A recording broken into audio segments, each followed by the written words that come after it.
Hi, everybody, and welcome to tonight's episode of Ramblemancy. We are joined for the first time in quite some time by the one and only Henry Nolan. Hello, Henry. Hello, everybody. I'm so happy to be back and to It's see your good. faces. I know it's good to see you here. The OG Ramble crew is back together. It's Woo! true. Man, that like in the earliest days of Ramblemancy, I was but a line of text in chat, and now I'm Or here. that one time, a disembodied voice from off camera. Yeah, true. You've really ascended through dimensions. What's Yeah. next? Listen, you can track the eras of Ramblemancy from I think the state of John and his backgrounds. It's Was true. was John a line of text in chat? Was it the white walls with nothing on Yep. them? Was it the tiny little room? Was it the blue room, or was it the other blue room? Oh my gosh. Well, welcome everyone. We're here tonight. We'll be talking about Henry and is involved with a RPG project that's on Kickstarter called Roll for Your Life. We will have links for those here in the chat and in the Discord if you would like. I think Henry has already placed some in the Discord if you would like to check them out. But we'll make it real easy to find them. So um, yeah. Hi. First of all, welcome everybody. Good to see you all. It's been a hot minute since we rambled. We've all been taking rests and doing all that kind of stuff. Risa, it's good to see you here. Glad you had some time to drop by. Good luck with your art lurking. Um, so, before we get into the actual ramble, we do actually have announcements this time, and as a bonus, I know what they are. Um, Shit, we can have our cake and eat it too Look at without that. even baking two cakes. Across the Spider-Verse reference. Anyway. Anyway, I still need to see that. So as many of you know, we are gearing up to do our Tomorrow is Dead season 2, our zombie apocalypse RPG. Um, and we actually just recently, as a bit of news first, we just this past week had our first session 0 for it, and I'm very very excited for all of you to see it, for all of you to see what we're cooking up. But of course, before we get there, we, as a natural consequence of our not having been streaming a lot in the last like year or so, um, we for the first time ever are going to are sort of having to fundraise for our actual play for the production costs of our actual play. So next week, right? Next week, Yeah. yeah, This starting week, next Tuesday, we will be. So I almost knew our announcements. Starting next Tuesday, we will be starting about 2 weeks more. There might be more if we haven't met our goal by the end of 2 weeks. But we are starting 2 weeks of fundraising where you will get three. That's right, three Rule of Lore streams a week for 2 weeks. And glorious. we'll be kicking it off with Freeman, John, and I playing some very on theme Left 4 Dead 2, a classic. Yep. We'll also be then following that up next Wednesday. We'll have the whole schedule up, so you don't have to remember any of this. But the next Wednesday we'll be doing Project Zomboid, which those of you who showed up to the community night probably saw me playing a little bit of that.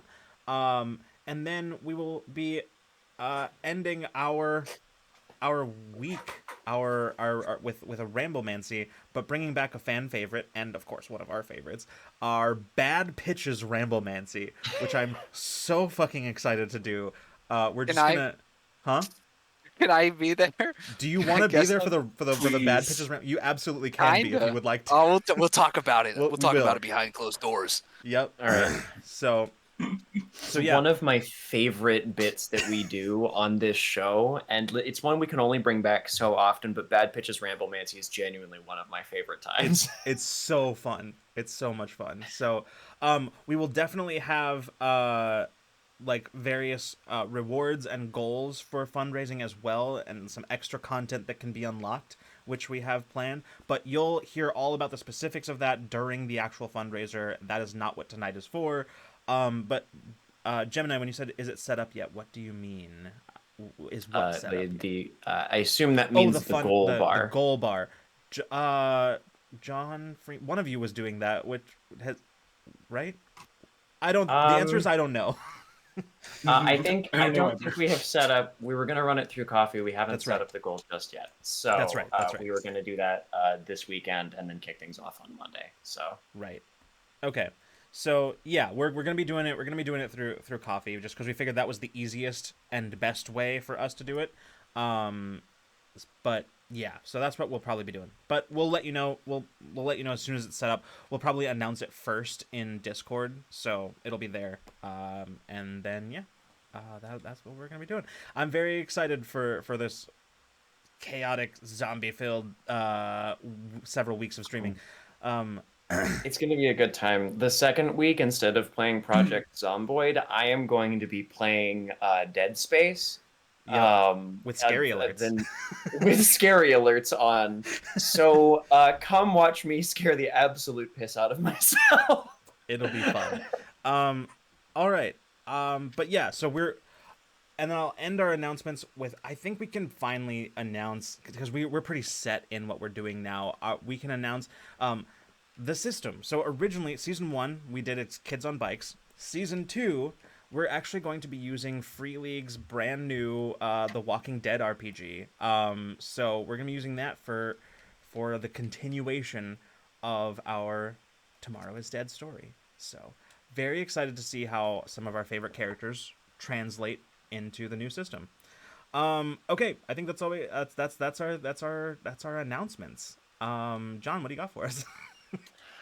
So tonight on Ramblemancy, as we've discussed, we have a very auspicious friend back with us, and that is because Henry is part of a very cool Kickstarter project. I had a lot of fun reading the page for it, and hold on, let me link it in chat here. I remember Lucas posted about it in the Discord, and I was like, "Oh shit!" And then I saw who was involved, and I was like, "Oh shit!" And then I read it, and I was like, "Yes, this seems like a very Henry project." Given what I know of, especially like your guys' origins of playing tabletop RPGs, but that's not mine to talk about. Henry, do you want to talk about Roll for Your Life a little bit? I would love to. And you're right, John. This project has my greasy fingerprints all over it. So roll for this is gonna be like the boilerplate spiel a little bit, Yeah. but maybe I'll make it fun. Roll for Your Life is a character creation and world building activity book that relies on the rolls from a 6-sided die to make a character, basically, or a place, or a location. Or, wait, that's the same thing. Or like a vehicle or a weapon, So it's pretty simple in its basic formula. It's sort of like a series of tables, but and I'm going to use a little buzzword here. They're kind of curated in such a way that you'll get a series of details about a character that might seem contradictory at first or might seem hard to reconcile, but therein I think lies the spark and demand for some creativity on the side of the reader. So it's a creative resource. It encourages you to fill in the blanks yourself between the outcomes that you roll. And so it's sort of RPG adjacent in that way. And I think it has the potential to be a resource for game masters and players, whatever, anybody who creates narratives alone or collectively. But to me, this is what I like about it. I think it's a standalone creative exercise that is worth the time by itself. It comes from just wacky dice rolling pastimes that I would do with friends as like a preteen. Be like, okay, let's roll for swords. And then we'd start doing 1 through 6. Yeah, well, I think the pommel of my sword's going to be enchanted jade. Well, maybe it has tassels, stuff like that. Just sort of the yeah, but what if? Yeah, but what if? Yeah, but what if? The children's way of imagining things, which was my first stop on the trail to a lifelong love of tabletop RPGs. So this is sort of, it's that. Cool. So I mean, because I like, because I obviously knew you back then in those times, and I remember, while not personally participating in a lot of it, I remember hearing about it or sitting on the sidelines while like some of that was going on. So it's funny to me to like see this coming to this point, like the sort of um like seeing that origin, getting to see it way back then, and now seeing what it's turned into today, what you've taken and turned it into. Yeah, Um, it's been like sort of a long journey with lots of pauses. Like I said, we just like write down a couple things on a piece of paper, roll dice, da, and like it's the book now. Roll for Your Life has gotten to the point where we found an incredible artist named Connor Nolan. No relation. That's my last name too. It, based out of Rhode Island. His stuff is so good, and it's so we have this fantastic art, like a pretty layout. We filled it out with more text than just 6 words per roll. Uh, Text that's intended to capture the feels of different genres and to just give you a springboard to think about settings and characters. So I think of it as like it's a collection of pieces of stories that we give to you to jumble together and then put together yourself. It's like Legos, kinda. I don't know. Well, I mean, You'll go ahead, I think, John. and I was gonna say, I think that's a good pitch for it, right? Is it does seem kind of like that. It's like storytelling or tabletop RPG Legos, I you hope know? so. I'm gonna be honest. It's like it's in for all its simplicity, it's hard to explain what this book is sometimes. Like I've got to work on the pitch, and it's like my intent is that it is useful to people who are entrenched in tabletop role playing and like world building as we are, and that it would be appealing like as a gateway drug to people who haven't spent a lot of time like making up stories and worlds of their own. That's the thing about it, and maybe that's too broad a target, but that is my hope here. See, I'm sort of here with I'm biased because I'm not plugging my own project here, but I just finished kickstarting my own book earlier this spring.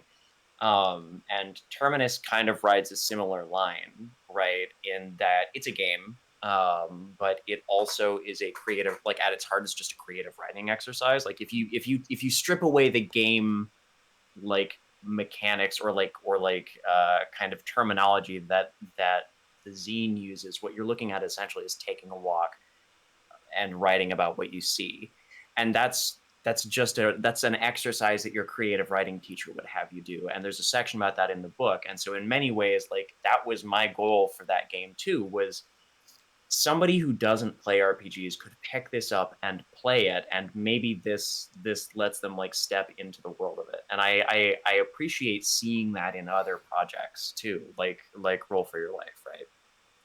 I love that kind of, as much as I love like quote unquote traditional tabletop RPGs. I am craving. Lucas knows this, and I talk about this a lot. I am craving like system light, like low to the floor barrier to entry stuff that captures some piece of the tabletop RPG experience. Because the thing is, I want to feel that uh, more often, and gathering like 4 or 5 people at a set time consistently is like not easy, and we're lucky to have done that sometimes. But I want to be able to taste the tabletop RPG outside of like an established setting in a quick and easy way, like anywhere.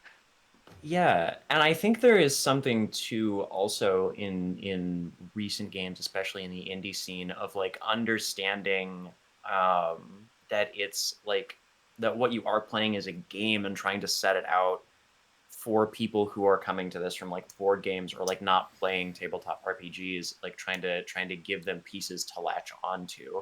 And so stuff like this, engines to help like create characters, create places for people who are not in the habit of, somebody get the counter ready. Um, People who are not in the habit of doing these kind of things, of these kind of creative exercises, that can act as a scaffold for them, right? Like it's a tool to help begin to work those creative muscles. So yeah, no, I think stuff like this is really, really neat, and I really love when games do kind of embrace in their language and their construction, not just that their audience will be, seasoned tabletop RPG players, or like indie TTRPG. What's the wine tasting word? For Come on, someone who has like chat. a really refined palate. How can I not? I'm gonna say Sommelier. sommelier. Yeah. Thank you. Like Good indie job. TTRPG sommeliers Right. or things like that. So yeah, no, I appreciate it when there are books like this that kind of like ride the middle, where they're like, this is very much a game tool, but also at its heart, it's really just like it's an imaginative exercise.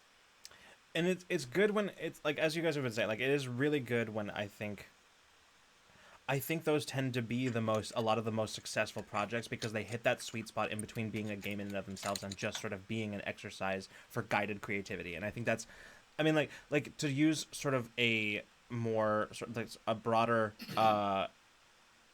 like another example that's sort of along the same lines. One of my favorite things to do is it with D&D is like I know in Xanathar's guide there's all those like tables where you are like rolling your backstory and stuff like that, and by the time you're done with it, you end up with this really cool skeleton of a thing that you can then sort of like flesh out and find the interconnecting threads, which is why when you first told me about this project, Henry, immediately I was like, that's such a fucking good idea, because that's one of my favorite things to do in D&D, and to have a book dedicated to doing that is like, that's genius. Yeah, like it makes perfect sense.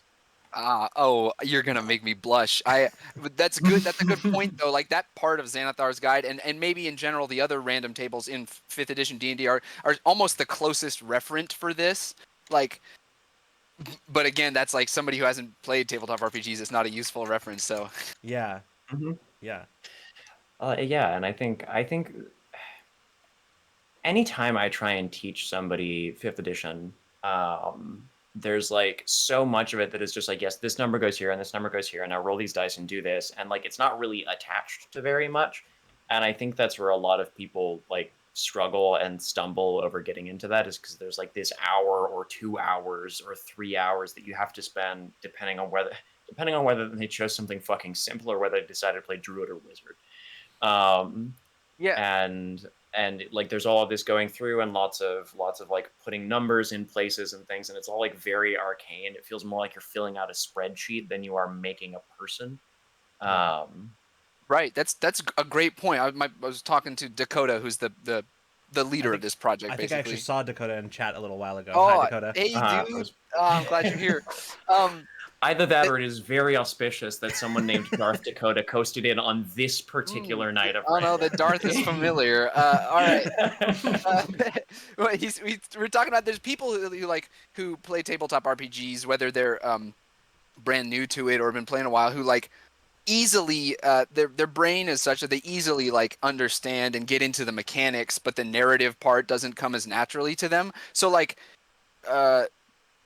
this book is useful in that context, I would say. Like if you want to like be a part of the story but don't want to come up with all the pieces of your character's backstory, whatever, from nowhere, this is a starting point at least. Mm-hmm. That's where I think it's useful in that context. And I can't tell you, like, in fact, like, Allison is here. Hello, Allison. Allison, I'm going to use you as an example, because we've talked before on this very show about like there are so many people that I know and have played with in the past that like need to have like an idea of their character before they can actually start building them or come to the table with them, and like they need to know like the backstory stuff, but sometimes you're just blocked. And like honestly, this like, as somebody who is a fan of organized chaos, aka rolling on tables, this is the kind of thing that I would go to, honestly, if I was in that blocked, place where I wanted to have a nice fleshed out backstory or just needed some ideas to build on. And like I love tables. That's like, randomly generating things is my go-to when I am like mentally and creatively blocked. Randomly generating stuff is incredible, because you're not always going to use what you come up with, but it might be a springboard into like the thing that you do use. It makes me really happy to hear you say that, Lucas, because I guess I knew that already, but you know how much I respect and worship at your game mastery. So I'm glad to hear that this would this is useful legitimately to you. I think that's awesome. Mhm. Oh, genuinely, yes, That's my absolutely. hope. Yeah, that's great. I'm And I sensing. I'm do. sensing that command. I'm sensing that command coming. Oh yeah, me too. um, I was waiting for somebody to exclamation teacher me earlier you know. when I used the word scaffold. Mm. So I think I outed myself now, but I snuck by for long enough. I was gonna say it's also just on the other side of like the non-RPG side of things. I think this harkens back to another like a cool thing to like the way that you described it in terms of like almost like an activity book. You know, it takes me back to the days of like being on a long car ride or like on a plane or something like that, and being a kid and having activity books. And I think that there is a certain amount of this that like our phones have deprived us of. You know, because we have the ability at any point in time, less and less because they're kind of all destroying themselves this year. To just open up social media and scroll.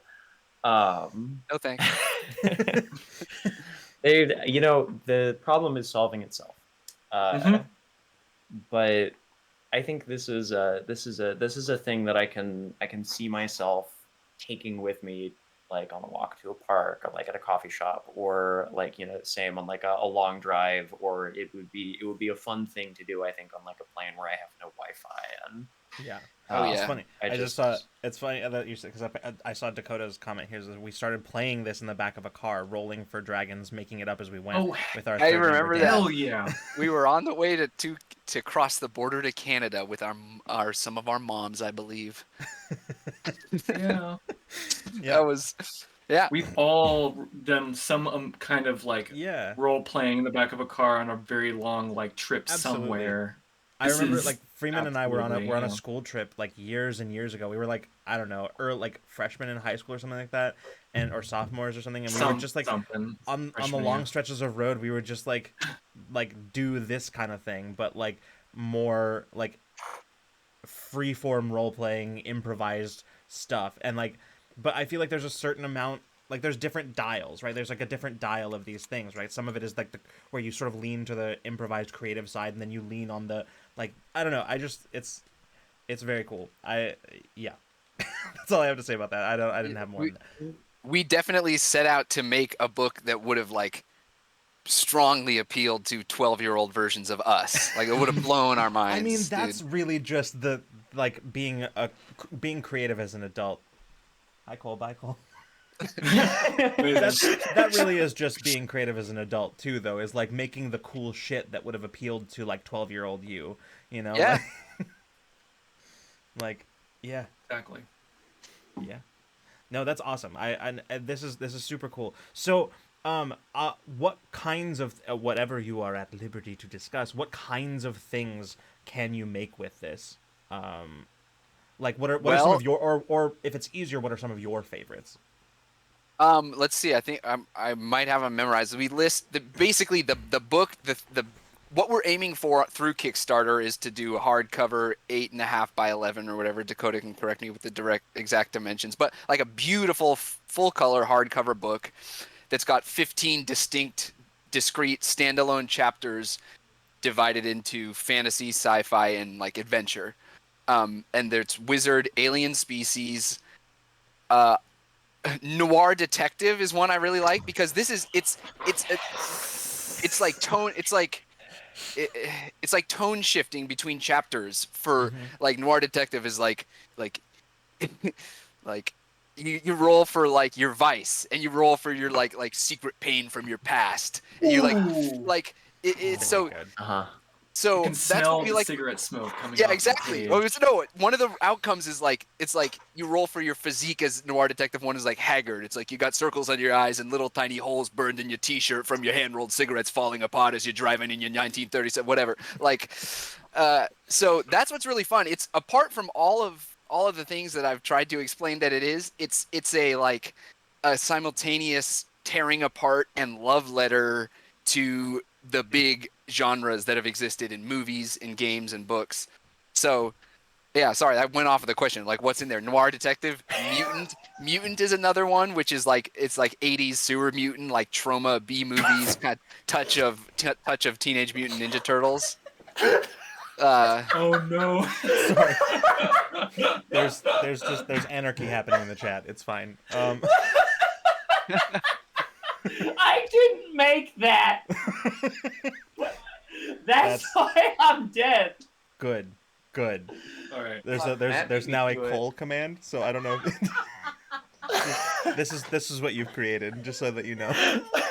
Cryptid status. Says, did you see Cole? No, you didn't. This command has been used one time. Oh, no, that's a challenge. Go get the goblin. Sorry, Henry. That's okay. Please continue.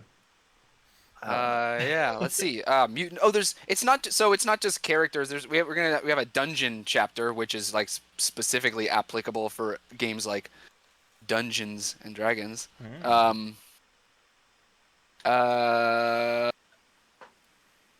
We have dragon. So there's this base 15-bit gladiator cowboy, and then like we got a ton more ideas.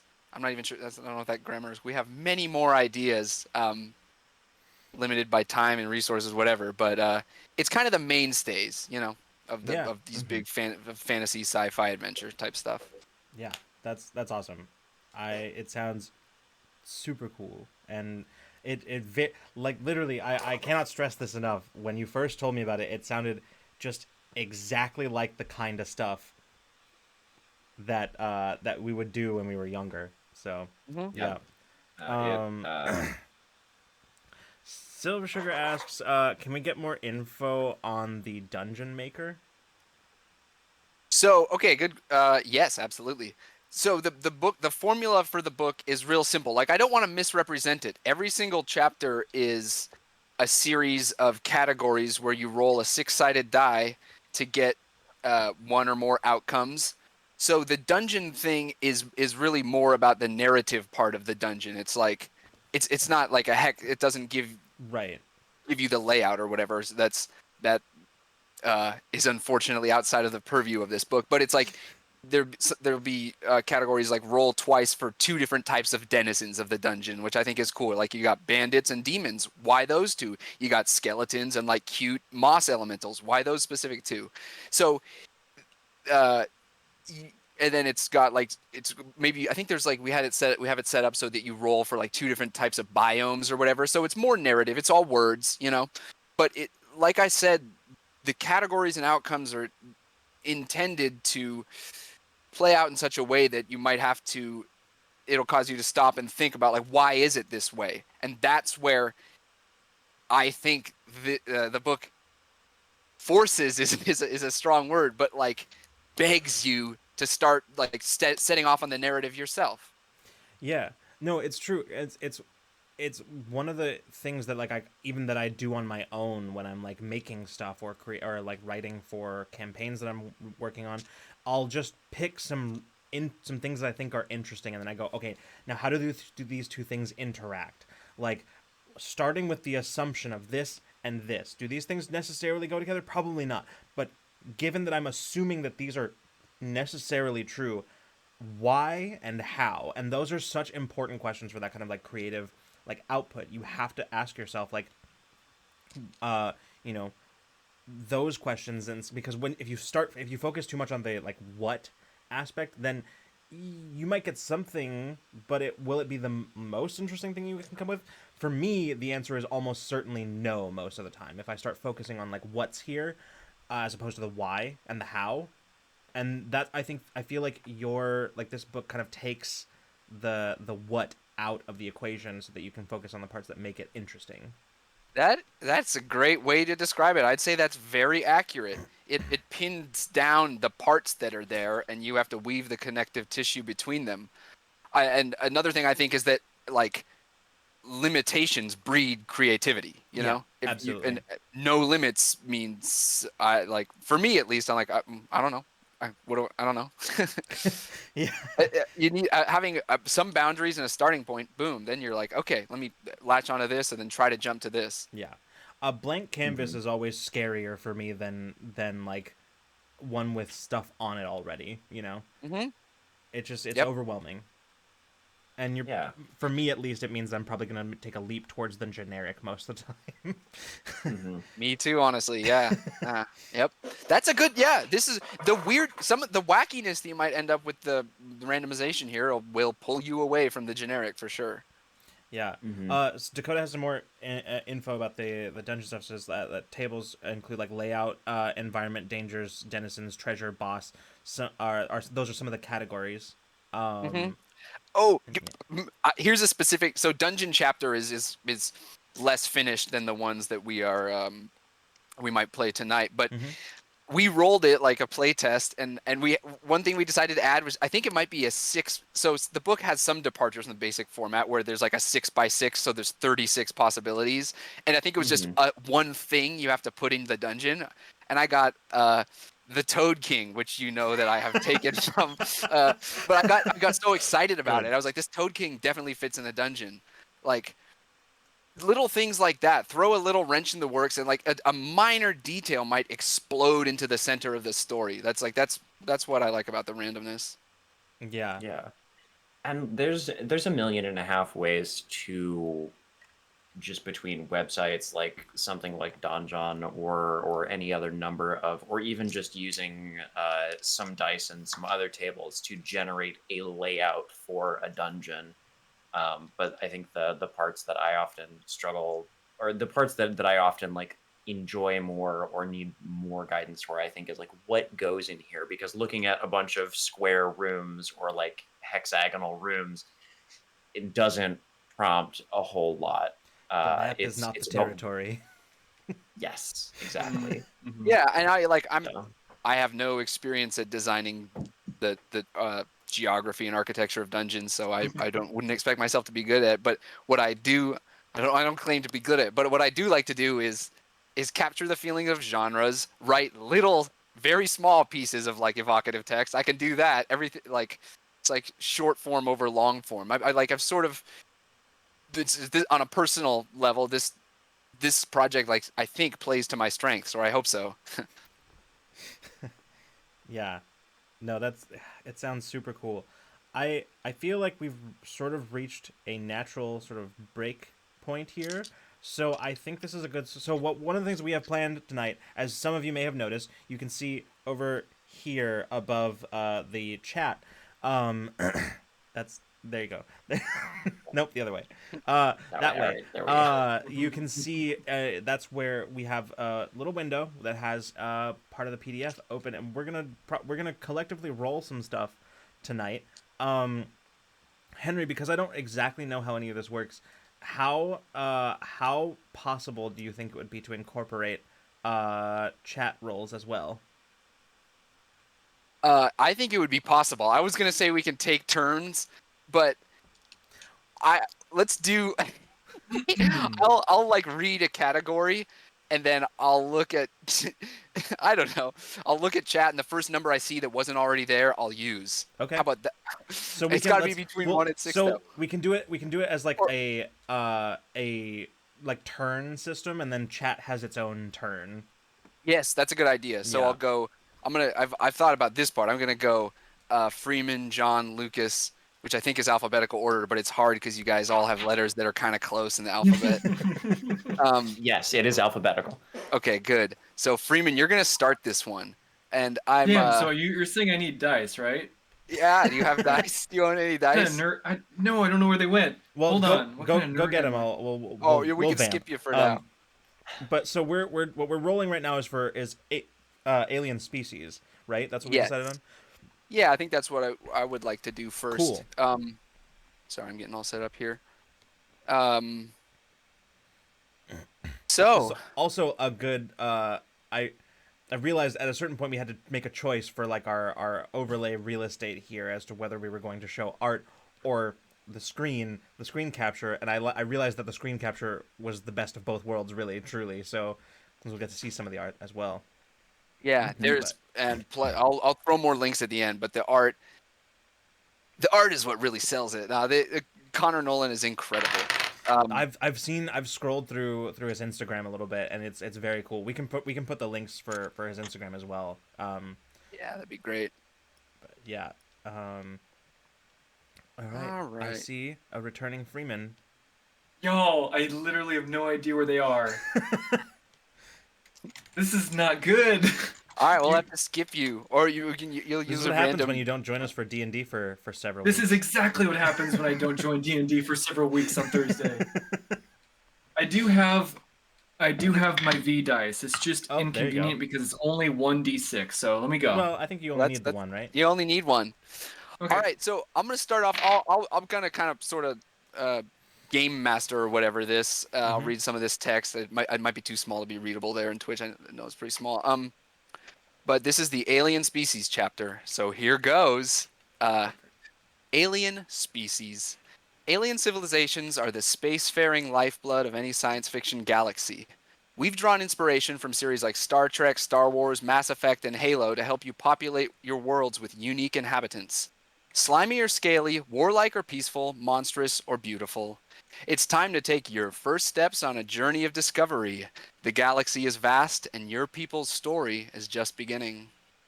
The first role for you, Freeman, is biology. Some element of your species' bodily function sets them apart from humanity's norm. So give me a 1 to 6, and I will. I'll write this stuff down, analog style, with a pen. 5. 5. Life cycle. Ooh. You have multiple larval stages with periods of dormancy, 9 individual sexes involved with reproduction, or a total reliance on cloning due to genetic atrophy. So those are just some examples. The key word is life cycle. That's the thing that you get for biology. That's cool. Let me back up a minute. Sorry. Throughout this, we have 2 do-overs or mulligans, and anybody can use it if they don't like what they get. Cool. Life cycle sounds pretty correct. That does sound very good. Yeah, I think that's it's a strong starting point. Larva, xenomorphs. Yeah. So we roll something and then how should we do this? Should we like talk about like the like flesh it out now, or I would say no. That's Okay. the talk about anything that. Good question. It's like this. I'm not sure I really have an answer. I want to see how people use this. We've had some people on TikTok roll through it, and it's really cool to see other people do it. We usually kind of go through it and then try to put them together at the end. But often as you roll, ideas will pop into your head. So Sure, speak up. sure. You know. Okay. I think we just sort of freeform this one and we just sort of see what happens, because definitely some of the later rolls might influence like ideas for the earlier ones. So Definitely, that's the thing, and it's just this is a subtle thing. I often it feels like the earlier rolls for most chapters are more like corporeal, like nitty gritty, and the last Yeah. ones are more narrative or story-ish. So all right, what did I? Who's next? I think you said John was next. John. All right, the next one is physical form. So many aliens are vaguely human-shaped, but you'll find as many silhouettes as stars among the galaxy's folk. So give me a roll, 1 to 6. All right. I was just setting it up so that chat can use Nightbot to roll. Nice. Awesome. Okay, I've got a 2. Okay, so 2 for physical form is unusual appendages. Your limbs differ from humans in size, number, arrangement, or locomotion. You may have a prehensile trunk or tail. That's very All interesting. right, so what did we decide on for our life cycle? We didn't. We're just sort of talking, freeforming this and seeing if what comes out of this as we go. Okay. So, Yeah. all right, So that's a good question. So for the first category was biology, like a broad feature of your species biology, and the outcome was life cycle. Like that's the thing that's novel about your species. So sometimes you get your outcome, and then there's still more detail left to fill in if you so choose. Mhm. But we can certainly think about that and nail it down as we go. Cool. John, would you like to re-roll unusual appendages, or will you accept it? I think we have 2 do-overs. There are 14 categories. I don't hate know. to use a re-roll this early. There's 12. There's 12 categories in this one. 12 categories. Okay. I hate to use a re-roll this early. So I think I will keep unusual appendages. All right. And as you can probably tell, this is written in a little bit human-centric way, but it's partially because we decided to sort of couch this chapter in the conventions of like I mentioned, like Star Wars and Star Trek. They're pretty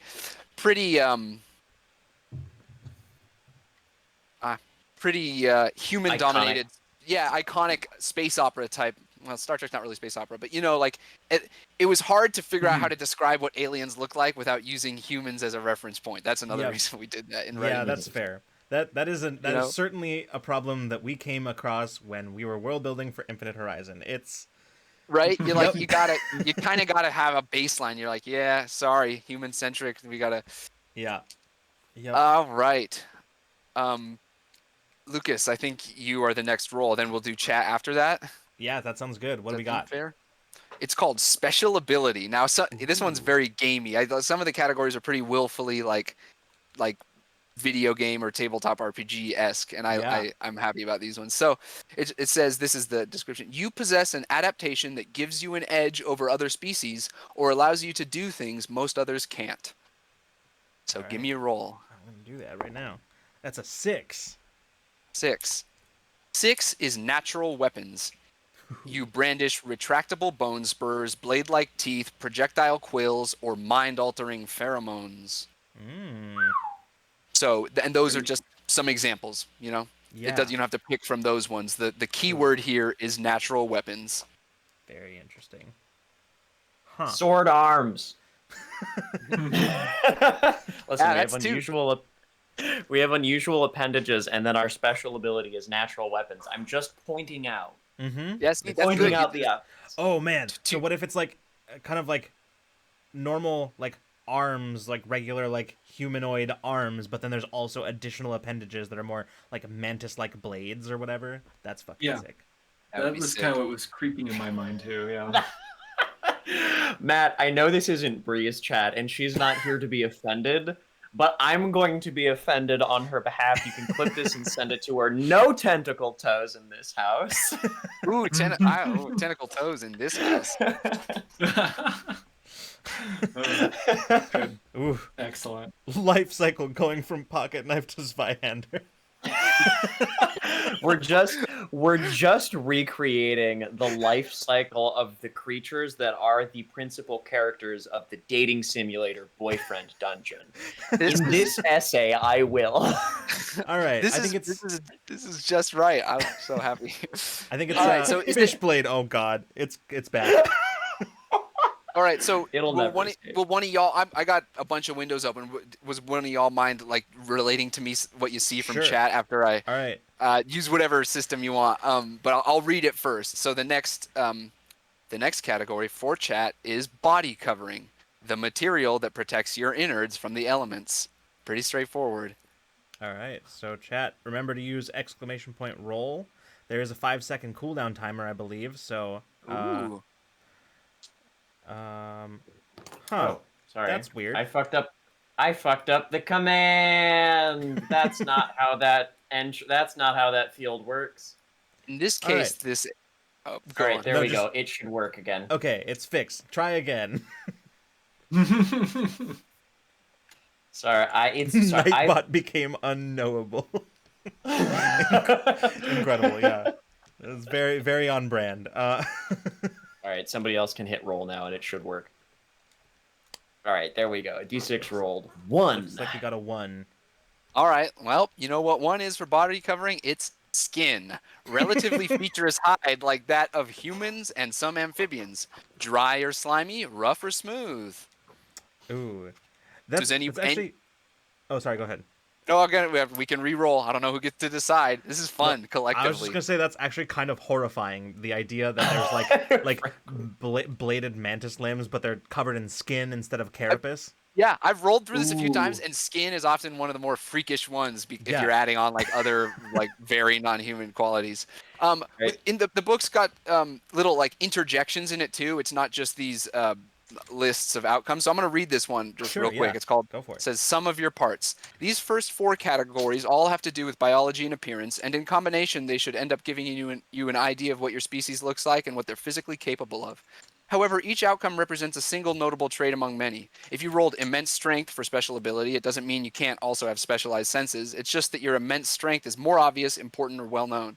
Think of your outcomes as the bullet points in a field guide that only has one page to dedicate to your species, or the shorthand factoids by which other species know you. So, Don't think Just- I didn't notice the Hitchhiker's Guide to the Galaxy reference in that paragraph. was there one? Yes. What was Only it? one page dedicated to your species. That was honestly unintentional, but we this book is full of references, but wow, that's great.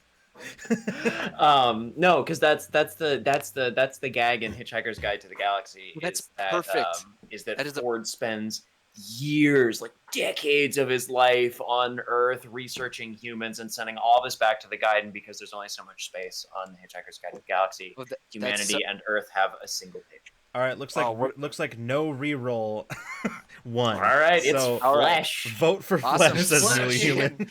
I'm already starting. Vote for Flash.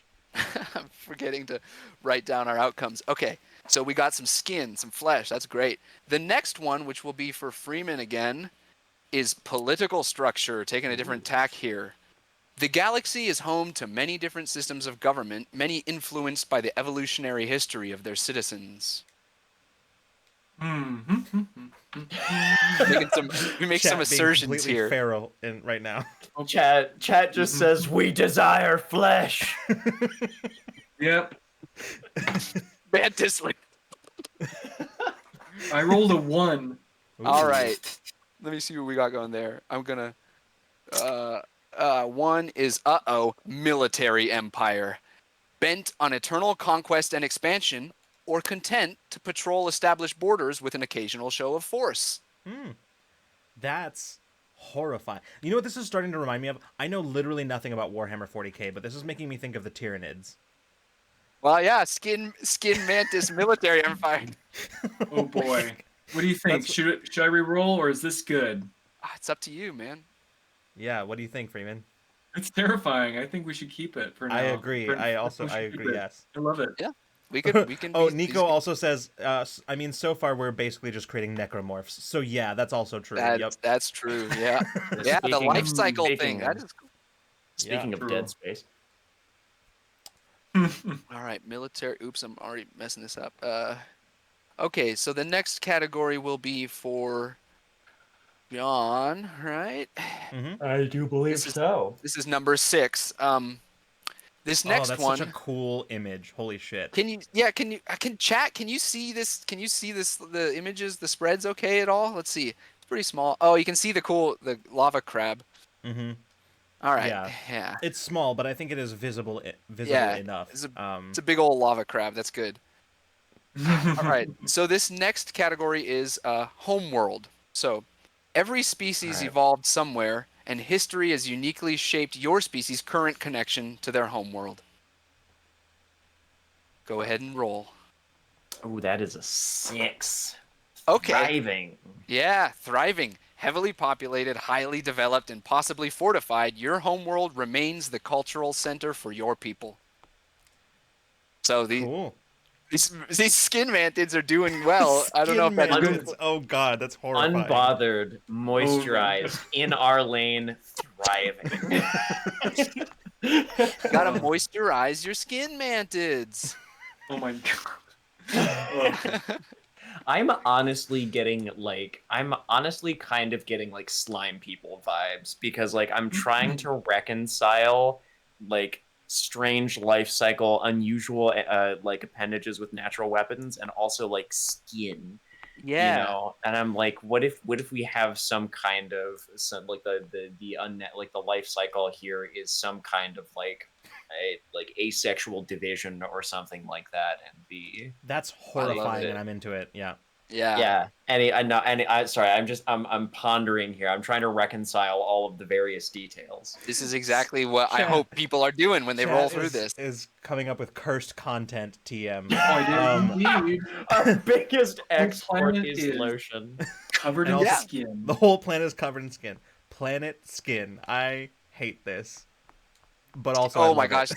Oh, I love this. There's some other outcomes that might make this even. Oh gosh. we're gonna either pull away or lean into this whole skin thing. All right. The next where are we? The next one is for Lucas, I think. Yeah. Yeah. And I'm that ready. is number 7. Population patterns. Okay. Guided by tradition, biology, or necessity, your species follows certain trends for establishing and maintaining communities. Am I rolling a d6? Okay. Go ahead and roll. All right. Let's see what we got. That's a 2. Okay, yeah. High density. Your people live in settlements of many individuals in close proximity. Underwater dome cities on ocean worlds, high-tech metropolises, or subterranean warrens. Okay, actually, you know what? I Mm-mm. almost want to re-roll that one because I feel like so far these are all very much in line, and I want to like re-roll for the chance of something that's like weird and like doesn't incongruous. Yeah, that's a fair Yeah. point. Go ahead and do I it think if I'm you gonna want. re-roll this one. You said they got Sounds 2 cool. mulligans, right? Yep, Cool. absolutely. I'm gonna use one of them right now. Go for it. Motherfucker, that's another 2. Okay, well Only- we have the rule written in the book. You get a different, you roll till you Okay. get something new. Gotcha. Because that's not fun to roll and get Right, the same yeah. thing. Exactly. Well, that's 3. All right, 3 is scattered. Your species feels most comfortable with a little room to breathe, dwelling on isolated homesteads, farming communes, or remote asteroid stations. So that's kind of the opposite. That's So it's kind of not- interesting. So I like. Sounds I like they're not swarming. So, well, not necessarily. It means that there's like, skin planet as we have Yes. apparently called it, It's all right. which is like somebody mentioned like the nursery, right? It's like the cultural center, but like also Right. they immediately as soon as they reach maturity leave and start like spreading throughout the galaxy. And being like Right. militaristic as they are, that's like They're Yeah, like, you have little colonies of them that spring up and grow themselves. it's like the skin planet is Numenor, and the Wanderers are the Rangers. Not okay. not for the the connection I expected. For the first time ever, I am seriously considering banning Nico from our chat for that. The planet is flaking. I hate it. Oh. I hate No, it. that's what happens when It's that's what happens when global climate change. tectonic increases. activity. Planet has eczema. I'm sorry. I Let me hate read- every part of this. Let me read My this little. skin is crawling. I'm gonna read this little interjection real quick too, just so you can see what we got in here. So it says, "Life among the stars. How do your people choose or find their homes? How much of their story is a hard scrabble mission for survival against a cold and chaotic universe? And how much is a willful and inquisitive excursion into the glorious unknown?" So that's not a roll, just a little food for thought as we go through it. Oh God, I hate what's happening in chat right now. I It's happening. Pumpkin, don't. Pumpkin, like- you stepped away at the wrong time. Yeah, welcome back. We have a skin planet with acne. This is great. It's taking our story in directions we couldn't have predicted. Yeah, True. I was like, I ooze genuinely people, and could chat not. was You're like, right. I would not have predicted this. Skin planet. Where the heck? Okay, I think it's chat's turn to roll again. Yes, I believe so. And this one is Alright. called Category 8 Cultural Feature, a widely known piece of your species' stories, a credible stereotype about how they act or what they do. Okay, I saw 4 first from chat. So All right, interesting. 4 is expertise. Your species is known for their widespread mastery of a particular skill, whether innate or learned. You're the go-to source for star pilots, civil engineers, big game hunters, or nannies. I think it's probably the skin-manted nannies. I mean, you don't have to pick from that list, but that's what they're known for, their expertise at something. no. I love the little man on this. He's so good. He looks like he's from Star Wars. Which one, And the hammerhead or the Cyclops furry The guy? hammerhead. I want to Isn't he pat him cool? right between his I eyes. know. I love On him. top The of his art, head. man. All right, I so we love have a call for a vote to re-roll, saying Ooh. I think we need to be more scrungly, which yeah. I'm definitely Right. feeling the scrungle. So- Like So I'm ready to lean into it. let's have another chat vote for whether or not we re-roll, and then we'll Oh, you can do chat votes. oh yeah Uh-huh. oh yeah Oh, this is Polls. A lot has changed since my time. I know. Since you were here, we actually learned how to use this platform in the intervening right. time. Did that poll go off or not? I don't see it. I don't see it yet, but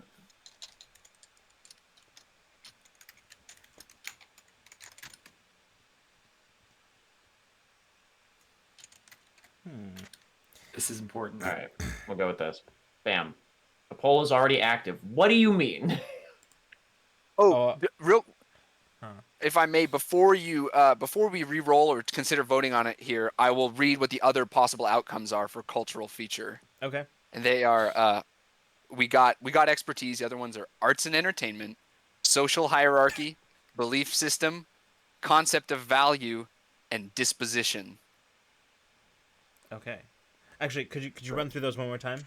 I could, yes. So 1, arts and entertainment, 2, social hierarchy, 3, belief system, 4 is expertise, 5 is concept of value, and 6 is disposition. And each one of those got some examples or explanation following Sure. if we roll it. Yeah. Okay. There's a poll happening, but I can't vote in it. Poll ended. All right, cool. I'm gonna run a new poll that you can Great. actually vote in. There we go. All There right, it now the is. poll is. In my defense, that was Twitch's fault. Ooh, I can vote. I'm gonna vote. Is that cheating? No, I don't think so at all. I'm voting. Need more scrungly. All right. God damn it. Love it. That might be a mobile Love it. issue, Amethyst. Oftentimes polls are, and this is an extremely technical term, fucky whucky on mobile. Yeah, that's Indeed. They tend to be. Yes. All right. Twitch just did a bit of a doopsie. We've got a few more seconds for our poll, so if you haven't voted yet, now would be the time. But yeah, I'm really liking this like breathing apparatus that the guy on the right has on the I was looking at their like attire and accoutrements, and it's very, very cool. Yeah, I love this art. There's an earlier outcome somewhere in biology or something that is like dependent or something. It's like Plo Koon in Star Wars, like the idea of a whole species that all of them needed like a breath mask or some kind of, it's like, or a hermit crab too, you know, like Yeah.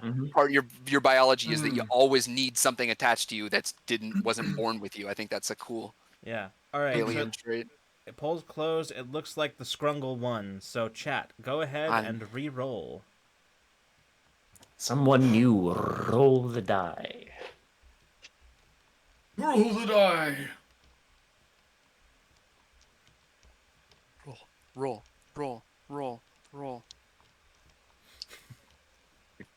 Yes, All right, thank you, Pumpkin. What It's a is that? 1. That's a 1. That's arts and entertainment. Your people are known far and wide for hypnotic music, avant-garde fashion, synesthetic cuisine, or a raucous holiday festival. Interesting. No more re-rolls, so that, if anything, is possibly less scrungly, but perhaps But it also, interesting. we could take it in a scrungly direction.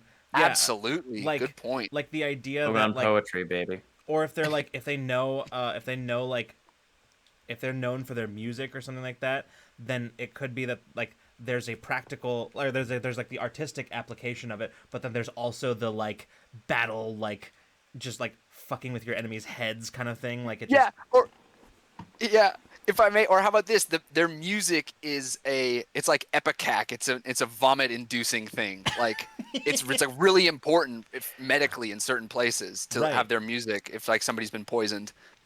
I sort of like the idea that it can be a lot of things, and it's unique to every single colony of one of these of one of these creatures. Like each colony of them has its own song, and some like each of them incredibly unique, and some of them are like these incredibly soothing or beautiful melodies that exist only like with these kind of like harmonic structures that are unique to each group of them. And then there's the ones that are like that cause psychic damage or induce vomiting, or like, you know, there's ones that are like a psychic assault on the senses. yeah. I love it. And that's man. that's perhaps where the warlike the warlike stuff comes in. I just want everybody to know that we're not done with this yet, but I just want everybody to know that in just this short amount of time, we have come up with a far more interesting like alien species than we ever did for Infinite Horizon, and with a lot less banging heads against walls. Uh, a lot less time I think too. what we're saying is use tools. Yes. Things that as a young writer you're like, I gotta do this on my own. It's all gotta come out of my brain. Yeah, And then you listen, get older and you're like, your why did your I do that? brain, your head is a great tool to use creatively, but sometimes your sometimes the tool you need is, you know, for sometimes the tool you need requires like you required it for like to like hammer in nails, and for that one your head's not a great tool for that one. So, True. you know, just use the proper tools for the job. Yeah, the only thing for hammering nails is a one of those bananas that's gone into liquid nitrogen. Mhm. Yeah. There you go. There you go. Yeah. All right, let's go. Next is all right. So we're back to Freeman, I think. The next yeah. role is for technological focus. Hell yeah. In this vast Perfect. galaxy, most species are quick to adopt technology of all origins, but your people specialize in a particular area. Give me a roll. I hope it's scrungly technology. Let's Yeah, go. me too. Scrungle Tech. That's one of their major Scrungle corporations. Tech. Nope. It's the scrungliest. All right. 5. Okay, interesting. We have no more rerolls. This is biotech. Ooh. Accelerated cloning, extravagant cosmetic surgery, genetic engineering, healing pods, that kind of stuff. It kind of fits. Yeah. I mean, I kinda like it. Depending on the We make- life cycle too. Like the Yeah. life Oh, yeah. cycle, the very first roll too. There's that as well. Like Interesting. it could like connect a little bit, you know? Definitely. Maybe I they could might see- be like a cloning, like they use cloning as their main reproductive I mean, like Or even method like or something. genetic alteration, like that kind of stuff. Right. they clone skin, right? Yeah. They Yeah. clone Oh my skin. gosh, yeah.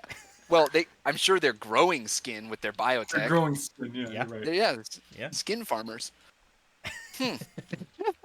Okay, let me write that down. I think that's a good one. Farmers. The next, cool. The next one is for John, right? Mm-hmm. Yeah. I believe Yep. Next one. Oh, this one is just called aesthetic. Your species' look expressed in fashion, architecture, engineering, and art. Give me a roll. I'm gonna pitch this one to chat. Chat, somebody roll for me. So. Good. Awesome. Camino, if it had Gemini- been scarier. Genuinely, yes, Gemini. That is exactly what I was thinking too. So I'm glad we're on the same page here. Camino, if it had Whoa, been scarier. that one is perfect. That's Yeah. a good point. Yeah. Write down very skin true. farmers. It's important. All right, we got a 3 I here. see a roll. Yeah, what is that? Roll ornate. Ooh. Yeah. Ornate, intricate figures carved into precious metals, deeply symbolic patterns, textiles draped from massive columns, every surface embellished to the extreme. That's very interesting with a militaristic, because militaristic like governments militaristic cultures tend to be more utilitarian. So that's very cool and interesting. I like that. I like that too, and it's very much not Camino anymore. I know, yeah. Well, it's Camino if the guy came and like scribble all over everything.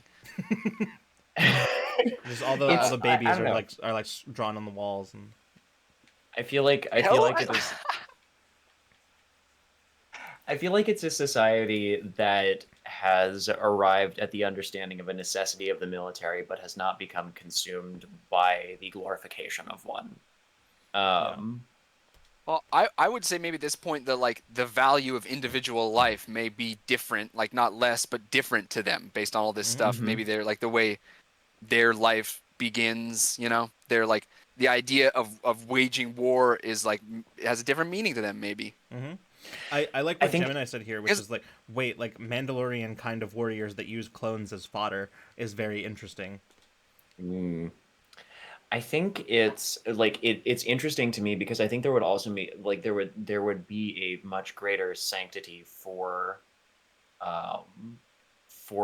life in this kind of thing, because if we're talking about a kind of creature that reproduces into these like into colonies, right, that are kind of limited in certain size, like the elimination of one of those colonies then is the elimination of an entire like branch of their society or their person. Or Right. That's like, a good. That's there is- drawing drawing the scattered thing back in. Yeah, that's like they're emphatically like not a monolithic like species culture like is often the case in Yeah, sci-fi. and I think, Alistair, that's a good point. But I guess I should have to clarify. I mean, I meant like that. Typically, in like sci-fi and like other media, you see them like the militaristic cultures portrayed as utilitarian. So is what I meant. Um, but yes, that is also a good point. But yeah, no, and I think that you're right. Having like the different like sort of stratification. Gemini. Wow, that is the word that I was in the process of saying right when you sent Gemini right now. Gemini and I are sharing the brain cell currently. So yeah, no, exactly. Stratification of species, the ones that are cloned are not as important as the main species. Interesting. That's very interesting. That's ooh, and we could go a step further and say that the ones that are cloned are that are typically sent like that sent to like to be the like the fodder are the ones that have the like damaging or vomit inducing song, you know. Yeah. And maybe the ones that aren't cloned, maybe for them the life cycle is still really complicated. Maybe it's like centuries as various different types of larvae. So like for practical terms to propagate, they have to use their biotech to clone themselves, but only the elites get to be babies for like 250 years or something like that. Enjoying the long childhood of the royalty or something. Interesting. I see. Nico had an interesting idea, which is here's an idea. The way the species senses things is dependent on surface imperfections, i.e., they can't sense flat or smooth things as well, which is why they put decorative grooves in everything, including themselves. That's interesting. Whoa. Very cool. It's Yeah. like tactile camouflage. Yeah. Right? Am I understanding that right? It's more like the opposite, where it's like that's true. But yeah, it's like almost a signature. Yeah, it's almost like they're making they have like a I don't know, like a very like a cute almost like an echolocation type thing that like depending on how a surface is like composed sends back different vibrations when they like Oh, that's like really that, cool. you know. Mm-hmm. It's very interesting. And it Very all nice. comes back to skin still. It's still I love it. Hmm. Okay, whoa. So is John doing the next one? Because John skipped and went to. I donated my role to chat, so I think it's you now, Lucas. Oh, okay, cool. All right. Great. This next role is language and species name. A species mode of communication can make a powerful first impression on strangers. Okay. So all right. give me a roll. All right, let's do it. All right, I'm gonna roll a different die, but that's a 2. All right. 2 is logical, carefully constructed and internally consistent. Species name has a clear origin or meaning, an apostrophe between syllables that translate directly to an English meaning like stone people or a Latin-sounding demonym. So skin Examples would be mantids. yes, yeah, exactly. But like in their language, it'd be like "Gyarskara" or whatever. Yeah, exactly. Examples: Tirakian of the planet Tirak, Quintilian, Shanzir meaning tree folk. So, let me write that down. So logical language, like in my opinion, how Spanish really is. Yeah. Logical. Very cool. What Very no? interesting. And yeah, they're probably their name is just skin mantids in their tongue or in every tongue. Yeah. I love it. I do love a skin mantid. Now here's an interesting thing. Like this little language section is sort of except for one specific outcome, it assumes like a verbal language that like humans could like replicate. But the fact that we already were sort of touching on an echolocation thing, it's like you can do both. They could also have that. Yeah. And there's explicit language in this book too that it's like it's a creative tool. Like take difficult outcomes and try to mash them together, but when you're done, discard anything that's not in service of the fiction anymore. You know? Yeah. Absolutely. So this is the last roll now, and it goes back to chat, I think. I think so. It does. I think it is fitting that chat gets the last roll. So Yeah. this is kind of important, I would say. It's relationship with galactic community. Yep. At some point, your people learned the answer to the great question. You are not alone in the universe. How do you interact with the other intelligent denizens of the cosmos? All right. Go ahead how- and use exclamation point roll, chat. Roll away.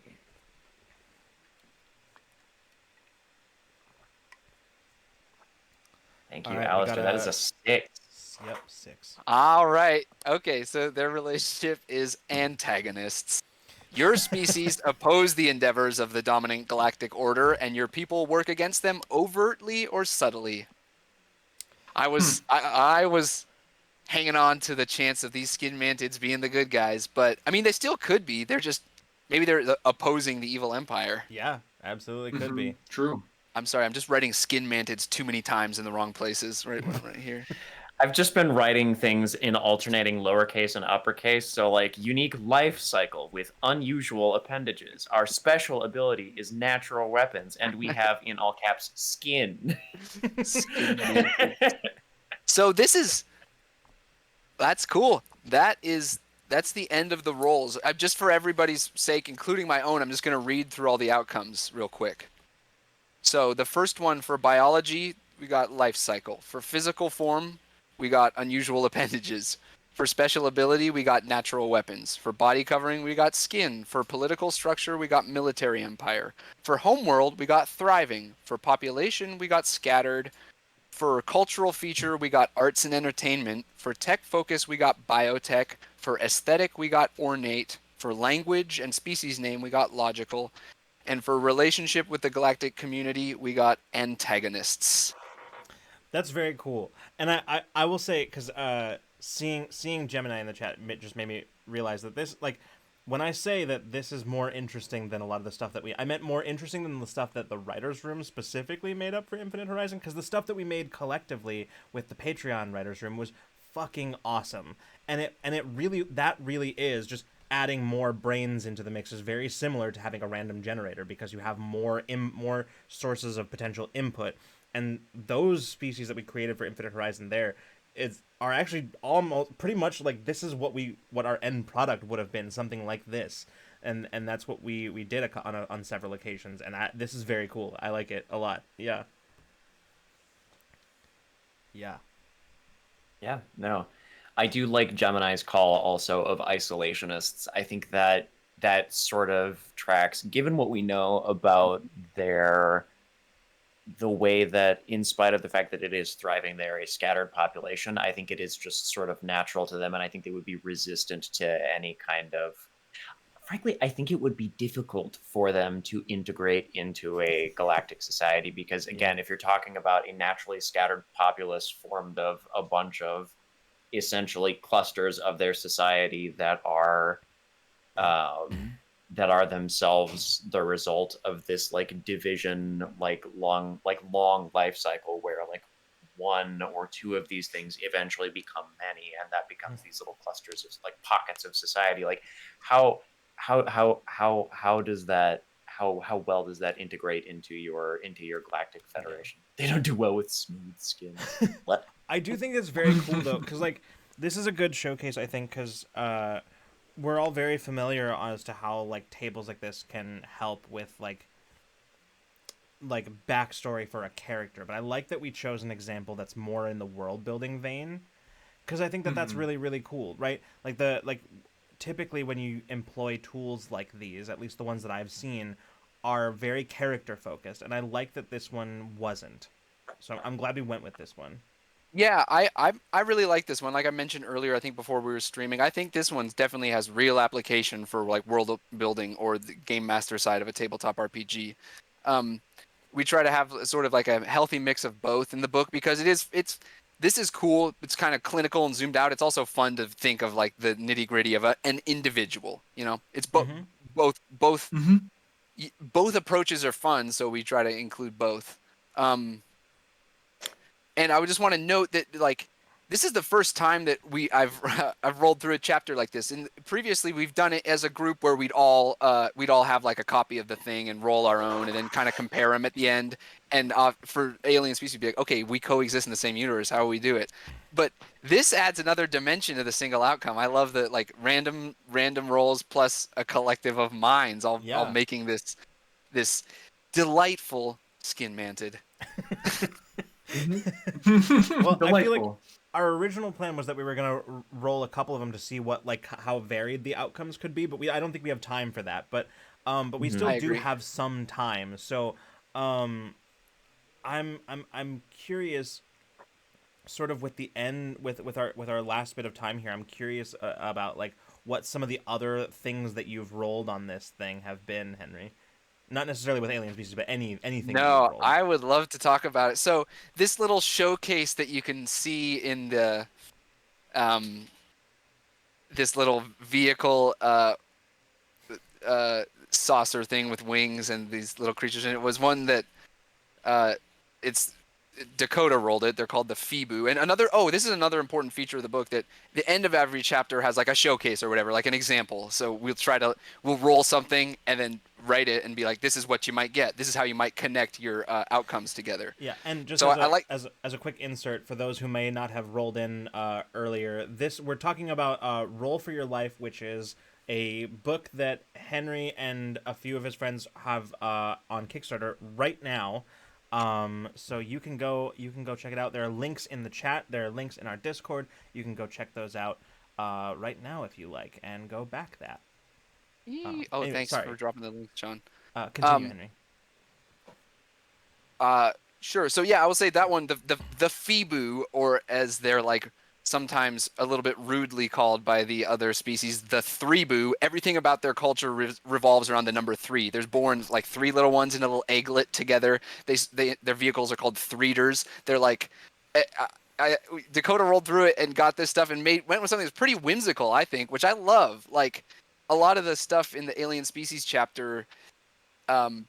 And sci-fi in general, I think, is a little bit like, oh, your planet's destroyed, or like, oh, you're exploited and colonized by the other people in the galaxy. There's lots of real life problems and stuff like Star Trek, but we ended up with an outcome that's just this like a pretty cute little silly type of alien that might be in like Lilo and Stitch or something. So I It's a whole like, planet of weird little guys.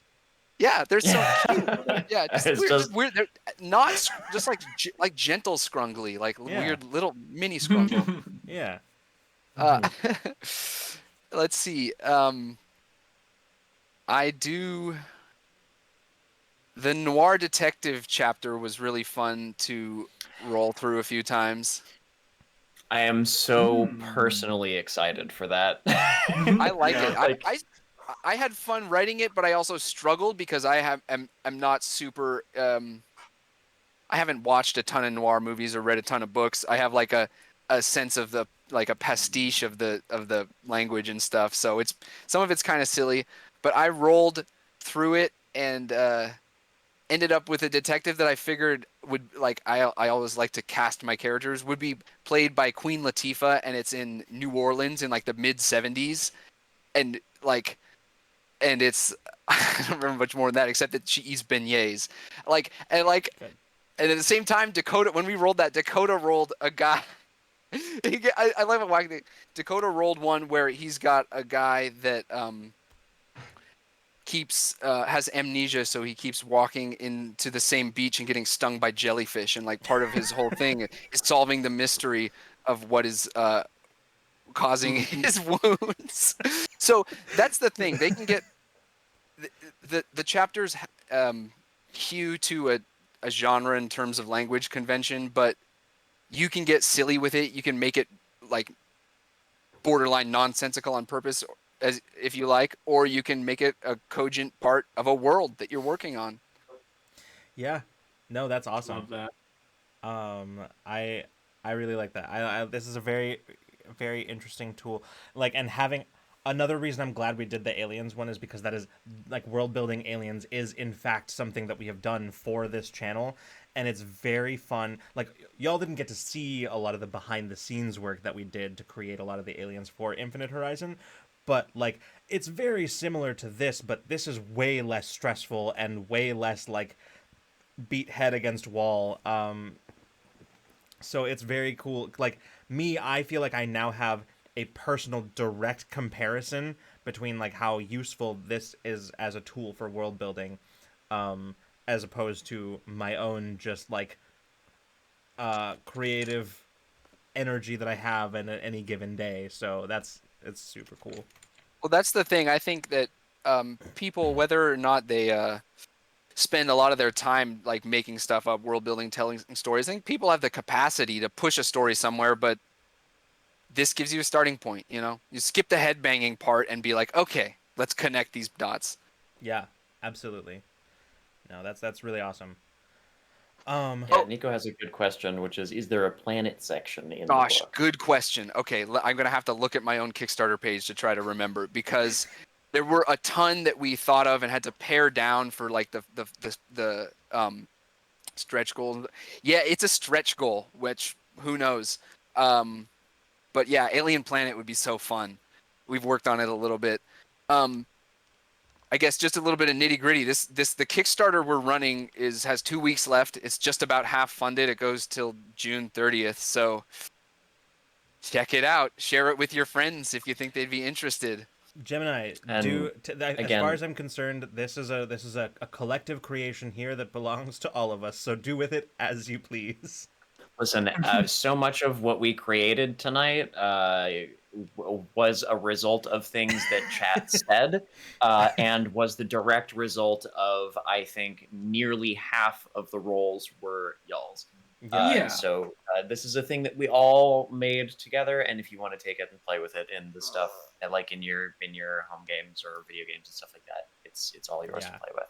Absolutely. So Real quick before we get too late or far, I want to just drop something here in the chat, which is a little it's like a coupon code, and it's kind of a stupid pun that you can I'm Quoohod in chat. You can use that here at this website, which is it's outside of Kickstarter, but it's our little like basically just a splash page website. Use that to get a PDF of Alien Species or Wizard for 0 money, and use it and make cool stuff. Really cool. That's awesome. That is That's really awesome. cool. We'll make sure to post this also in our Discord so that y'all can have access to it later as well. Absolutely. But yeah, Henry, this is super cool. This is a very, very useful tool both for like making your own characters as a creative exercise or for world building. And I am glad that you came to like share it with us. It's very, very cool. I'm so happy you all shared this space with me. This has been a lot of fun. I'm into this book because of how fun it is. It's like, yeah, it's better in a group in my opinion. You can do it solo, but this shared world building experience. That's the kernel of tabletop RPGs, and boom, Absolutely. you get it. Yep. Yeah. Mm-hmm. yeah, this was an absolute treat. Yeah. So For sure. Thank you so much. Yeah, well, thank you, everybody. That's kind of the time that we have for today. So thank you, everybody, for showing up tonight, for hanging out with us, for chatting with us, for creating a weird, terrifying alien species with us. Henry, thank you for joining us. We will, once again, be posting these links in the Discord, probably in the Ramblemancy channel, I think, is a good place to put them. And so yeah, so Gemini, to your question, I will now go through our the announcements from earlier back into our announcements now. We are currently next week begins fundraising for Tomorrow is Dead Season 2. We will be our zombie RPG actual play show, a continuation of our Kids on Bike stream. We will be running it in Free League's brand new The Walking Dead RPG. I am very excited for the system. I have been obsessively looking through it since I got it, and it's great. But so next week begins 2 weeks of 3 streams weekly from us, starting with Tuesday at, what did we say, 5:30? 5:30. Tuesday at 5:30 5:30 Pacific time. We will be, John Freeman and I will be here playing Left 4 Dead 2, very in theme. followed by Wednesday. We at also 5:30. We Mhm. are we are think going to so, be yeah. playing Project Zomboid, a sort of a very very difficult roguelike survival RPG where you're playing with zombie survival. It's hard. We're gonna be playing it and being real bad at it because it's hard. And then we're going to have our Bad Pitches Ramblemancy a week from today, So at 6 excited. p.m. Pacific time, so our usual time. It's been a long time since we've done one of these, but we're gonna do that. The following week is going to be basically the same, with the notable change that instead of Project Zomboid, John will be playing Dead Space with scary alerts on, so you all can can donate, or well, can subscribe, or we'll figure it out exactly the rules for it, Mhm. in order to jump scare John during one of the one of the most jump scare reliant games that is out there. We'll probably pick up the remastered version for maximum effect because I do own the old Dead Space, but I might as well make it even more awful. Absolutely. You don't need to remember any of this because we will be posting the schedule for that Mhm. very soon. So keep an eye out for that. Um, and so yeah, thank you all so much, Henry. Thank you for coming and talking with us about your very cool project. And it's good to have you back. No, thank you, and you're welcome. I'm really All been right, looking everybody. forward to this. Yeah, absolutely. I've been looking forward to it too. So The we're gonna door is go always because open. I need to eat my dinner. So, My dinner. thank you so much, everybody, for coming and hanging out with us tonight. We will see you on Tuesday for some Left 4 Dead shenanigans. But if not, we'll see you the next time you decide to come roll with us. Good night and good zone.